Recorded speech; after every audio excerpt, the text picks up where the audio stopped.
السلام عليكم ورحمة الله وبركاته.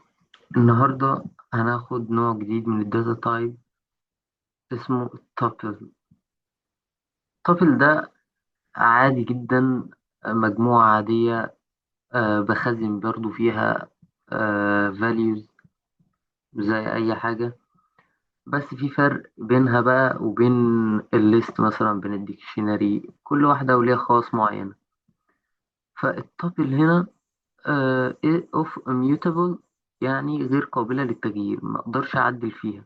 لو انا مثلا عايز اعدل على فاليو جواها، ما قداميش غير حل واحد بس، ان انا اعمل واحدة غيرها، احذفها واعمل واحدة غيرها. لكن اعدل فيها لا، هي مش هتتعدل فيها. تمام.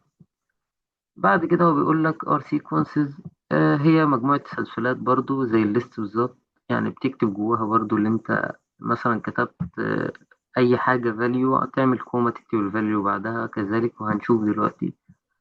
برضو الاختلاف الرئيسي بينها بين التابل والليست هو ان التابل ما ينفعش اغير فيها unlike list، يعني على عكس الليست ينفع اغير فيها. التابل ده الاقواس بتاعتها مش زي الليست كنت بستخدم فيها سكوير براكتس اللي هي كده. برضو ان انا كاري التابل يعني حاجة سهلة جدا، ما فيهاش اي مشكلة، وهنشوف ده دلوقتي. لو رحنا هنا دي للأمثلة. هنا عشان ينشئ تابل، فأي variable معين، يعني أي variable مش شرط تاب 1، ممكن تاب بس، ممكن أكتب x z أي حاجة. بفتح الأقواس دي. الأقواس دي هي اللي بتاعت التابل. تمام. كتبت جواها فيزيكس، كتبت جواها كيمستري، كتبت جواها أرقام براحتي. عملت تابل تانية، سميتها 2، وكتبت فيها الأرقام اللي أنا عايزها براحتي برضو. هنا بقى عمل برنت للتوب 1 0 صفر. المفروض هنا يطبع ايه؟ هنشوف المفروض يطبع ايه، بس يعني فكر فيها برضه. طب هنا عمل توب 2 وعمل 1. احنا على فكرة أخدنا الكلام ده في الليست، بس أنا عايز بقى أعرف. يعني هنا نفس الليست بالظبط. هنا هيطبع من 1 ل5، بس في حاجة هنا مش هيطبع من 1 ل5، وهنشوف ليه. هنا قلنا برضو إن هو صفر، فالعد بيبدأ من صفر فيطبع لي 1. هنا عمل توب 1 وتوب 2، وكتب جواهم الفاليوز بتاعتهم وجمعهم على بعض. هنشوف هيطلع ايه، عشان في حاجة هنا مش عملية حسابية. بعد كده طب عمل واحدة جديدة، عمل برنت للطب، هيطبعهم أكيد. بعد كده عمل ديليت ليهم، يعني ديليت حذفهم. تمام. تمام كده. وبرضو في حاجة كمان، إن أحولها الليست إزاي، ده برضو هناخده. تعال نروح للسكشن بقى. أول حاجة هنا ماي توبل. تعالى نعملها سوا أحسن. تعالى خلينا من ده. أنا مثلا أسميها إكس، مش هسميها ماي توبل، أسميها إكس. دي الأقواس بتاعتهم. دي الأقواس بتاعت التوبل.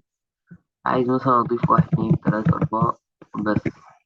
بعد كده هعمل واحدة جديدة، هكمل برضو على الأرقام دي.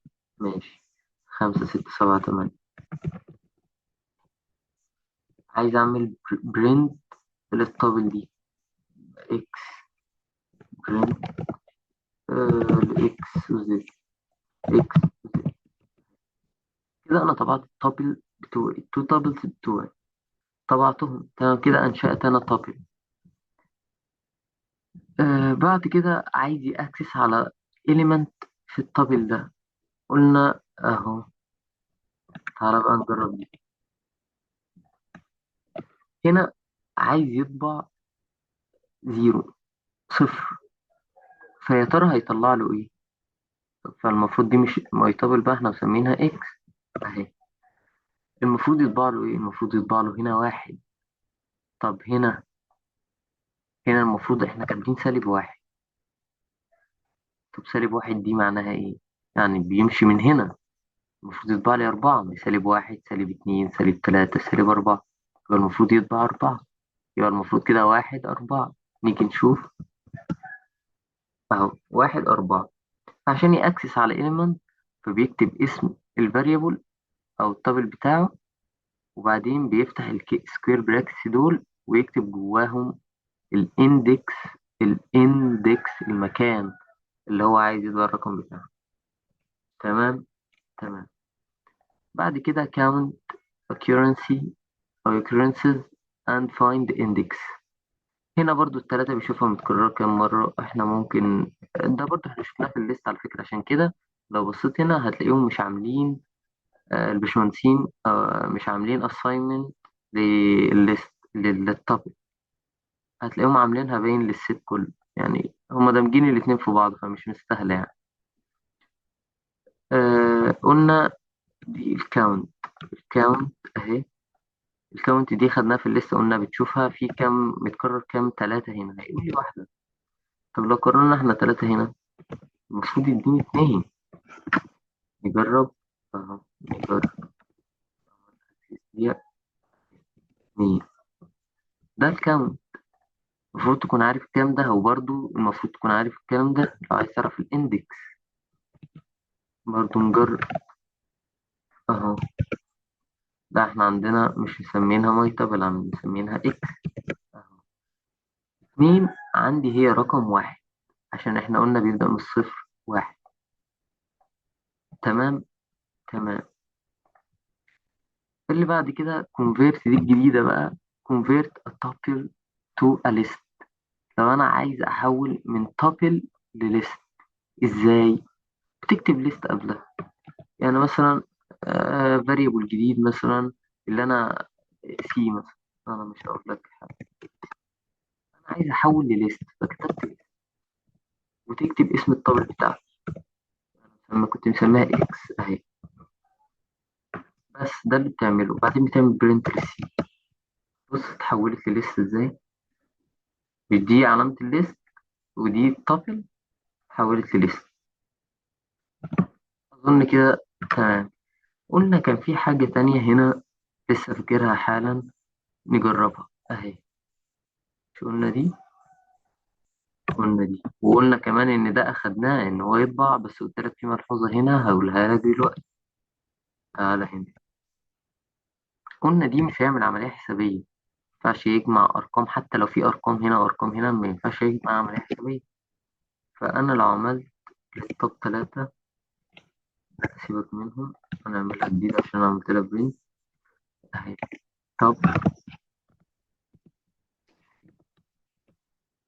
نزلهم لي جنب بعض، نزلهم جنب بعض، ما عملش عليهم عملية حسابية. حتى لو أنا عملت هنا تلاتة، هنا أربعة، هنا اتنين، قصدي كده أهو، بينزلوا جنب بعض، مفيش عمليات حسابية بتتعمل على الطريق. نيجي للي بعد كده، وكانت اللي هي دي. تعالى بقى دي، قلنا تابتو اوكي، نلغي دي عشان قلنا دي هيبقى واحد، سيبك من دي احنا، وامسح دي برضو. تعالى بقى هنا، انا عايزه هنا يطبع من واحد لخمسة. على ما اظن اتكلمت في دي في الليست، بس لو ما اتكلمتش فيها فانا اسف واتكلم فيها هنا. هنا هيطبع لي من واحد، يعني هيطبع لي من رقم واحد، مش من هنا، من هنا، عشان العد قلنا من الصفر، فالمفروض هيطبع لي من هنا لحد خمسة. خمسة دي فين؟ المفروض صفر واحد اتنين تلاتة أربعة خمسة، المفروض يطبع لحد هنا صح؟ يعني المفروض من اتنين لستة. أنا هقول لك لأ، مش هيطبع لي ستة، هو بيقف عند الرقم اللي قبل الأخير، يعني بيقف عند يعني مثلا هنا أكنك كاتب من واحد لأربعة، الخمسة دي ما بياخدهاش، بتنقص واحد. فلو عملت كده المفروض يطبع لي من اتنين لخمسة. بص كده، من اتنين لخمسة، اتنين تلاتة أربعة. طب لو أنا عايز يطبع لي ستة، المفروض أعمل ستة، طبع لي ستة. طب نيجي نعد كلهم كده، صفر واحد اتنين تلاتة أربعة خمسة ستة، المفروض أكتب 6 يطبع لي السبعة، لا قلت لك برضو بتنقص واحد عشان توصل للسبعة، تكتب 7. تمام. تمام، أو ممكن تكتب لو عايز تطبع للآخر تسيبها كده الما لا نهاية، تعمل كده اطبعها. عايز تطبعها كلها برضو براحتك. عايز تطبعها كلها برضو أهو براحتك. تمام. تمام. باقي ايه تاني كده؟ اظن كده ما بقيش حاجة. ممكن بعد كده ان شاء الله في فيديو تاني هندخل على الست. ومع الست لو في يعني الفيديو ما طولش هكمل معاكم على الاساينمنت على طول، وبرضه تشوفوه اهو، وهتبقوا اخدتوا كل حاجة ان شاء الله يعني عنه. بس كده، والسلام عليكم.